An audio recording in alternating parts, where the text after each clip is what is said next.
नमस्कार मंडळी, सुनीस किचनमध्ये तुम्हा सर्वांचा मनापासून स्वागत. आज आपण रक्षाबंधन स्पेशल फक्त 5 काजू वापरून काजू रोल बनवणार आहोत. तेही अगदी सोप्या पद्धतीने. कुठलाही आपण गॅसचा वापर करणार नाही आहोत. खूप सोप्या पद्धतीने मस्त मऊ अशी आणि खूप टेस्टी अशी काजू रोलची आज आपण रेसिपी बनवणार आहोत. जे बनवायला अगदी सोपी आहे. अगदी तुम्ही 5 ते 10 मिनिटात ही रेसिपी बनवून तयार करू शकता. तर चला करूया रेसिपीला सुरुवात. त्यासाठी सर्वात आधी एक अर्धा कप इतकी साखर मिक्सरच्या भांड्यात आपण ॲड करून घेतलेली आहे. त्यानंतर 2 वेलची आपण ह्याच्यात ॲड करून घेऊया आणि फक्त 5 काजू वापरून आज आपण काजू रोल बनवणार आहोत. त्याकरता मी इथे 5 काजू घेतलेले आहे. आता आपल्याला हे सर्व साहित्य मिक्सरमध्ये छान अशी पावडर बनवून तयार करून घ्यायची आहे. हे बघा, या पद्धतीने आपण छान अशी पावडर याची बनवून तयार करून घेतलेली आहे. तुम्हाला हवं असेल तर वेलचीचे जे मी असंच टाकलेली आहे. तुम्हाला हवं असेल तर वेलचीचे तुम्ही साले काढून सुद्धा याच्यात ॲड करू शकता. आता आपण हे एका बाजूला ठेवून घेऊया आणि त्याच मिक्सरच्या भांड्यामध्ये अर्धा कप इतकं आपल्याला डेसिकेटेड कोकोनट घ्यायचं आहे, म्हणजेच सुकं खोबरा.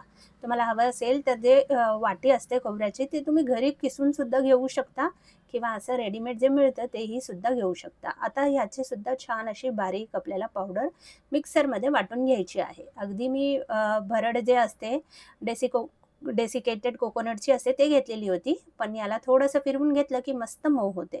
आता त्यानंतर अर्धा कप इतकं आपल्याला मिल्क पावडर याच्यात ॲड करून घ्यायची आहे. म्हणजे याला जे आपण काजू रोल बनवणार आहोत याची जी चव आहे ते अजून वाढेल. आता आपण इथे दूध घेतलेलं आहे. हे गरम करून थंड करून घेतलेला दूध आहे. कच्चा दूध आपल्याला अजिबात वापरायचा नाहीये. गरम करून थंड करून म्हणजे रूम टेम्परेचरवर जे दूध असतं ते घेतलेलं आहे. आता हळू करत आपल्याला ह्याच्यात दूध ॲड करून घ्यायचं आहे. अगदी 2 ते 3 चमचे फक्त चा वापर होतो. खूप जास्त दुधाचा वापर करायचा नाहीये आपल्याला. तुम्ही ते बघू शकता. त्यानंतर एक अर्धा चमचा इतका तूप ह्याच्यात ॲड करून घेतलेला आहे आणि छान मऊसूद असा हे गोळा आपण बनवून तयार करून घेतलेला आहे. दुधाचा वापर करताना लक्षात ठेवा, की हळू करत अगदी चमच्याने 1-2 चमचे ते दूध टाकून आपल्याला हे पीठ मळून घ्यायचं आहे. खूप जास्त जर आपण ह्याच्यात दूध ॲड केलं, की हे पातळ होऊन जाईल. कारण ह्याच्यात आपण मिल्क पावडर आणि साखरची पावडर वापरलेली आहे. तर खूप जास्त दुधाचा इथे उपयोग होत नाहीये. फक्त 2-3 चमचे. त्यानंतर आपल्याला हवे तसे ह्याचे रोल असे बनवून तयार करून घ्यायचे आहे. मी इथे काजू रोल बनवत आहे म्हणून असं रोल बनवून घेतलेला आहे. तुम्हाला हवं असेल तर तुम्ही याचा पेढा सुद्धा बनवून तयार करू शकता आणि अगदी छोटे लाडू सुद्धा याचे बनवून तयार करू शकता. मी आज रोल बनवत आहे म्हणून मी या प्रकारे याचे रोल बनवून तयार करून घेते. हे बघा, या पद्धतीने अगदी सोप्या पद्धतीने हे रोल बनवून तयार होतात आणि पटकन बनवून तयार होतात. तर तुम्ही सुद्धा या रक्षाबंधनाला हे काजू रोल नक्की ट्राय करा आणि तुम्ही कोणत्या देशातून, कोणत्या राज्यातून किंवा कोणत्या प्रदेशातून ही रेसिपी बघताय, मला कमेंट करून नक्की कळवा, म्हणजे मी तुमचे आभार मानू शकेल. आता आपण हे काजू रोल बनवून घेतलेले होते. एक 5 मिनिटं पंख्याच्या खाली आपल्याला ठेवायचं आहे.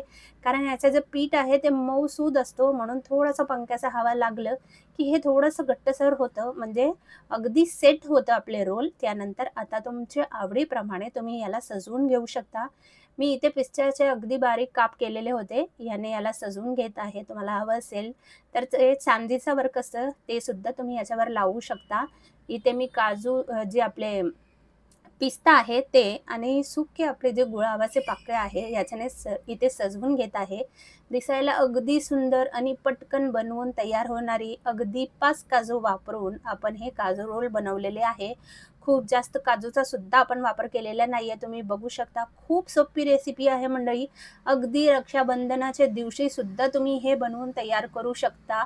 फक्त 5 ते 10 मिनिटात ही रेसिपी बनवून तयार होते. तर इथे आपली ही काजू रोलची रेसिपी बनवून तयार झालेली आहे. मिठाई बनवून तयार झालेली आहे. तर मंडळी, कशी वाटली आजची ही रेसिपी कमेंट करून नक्की कळवा. व्हिडिओ आवडला असेल तर व्हिडिओला लाईक करा, शेअर करा आणि सबस्क्राईब करायला विसरू नका. तर इथे मी तुम्हाला ना एक काजूची हे जे रोल आहे हे तुम्हाला तोडून सुद्धा दाखवते. मस्त मऊ असं आपला हा काजू रोल बनवून तयार होतो. तर मंडळी, तुम्ही सुद्धा ही रेसिपी रक्षाबंधनच्या दिवशी नक्की ट्राय करा आणि मला कमेंट करून नक्की कळवा की तुम्हाला ही रेसिपी कशी वाटली. तर चला पुन्हा भेटूया अशी छान छान रेसिपी मी तुमच्यासाठी घेऊन येत राहणार आहे. तोपर्यंत मस्त खा, स्वस्त राहा आणि सर्वात महत्त्वाचं म्हणजे आनंदी राहा. धन्यवाद.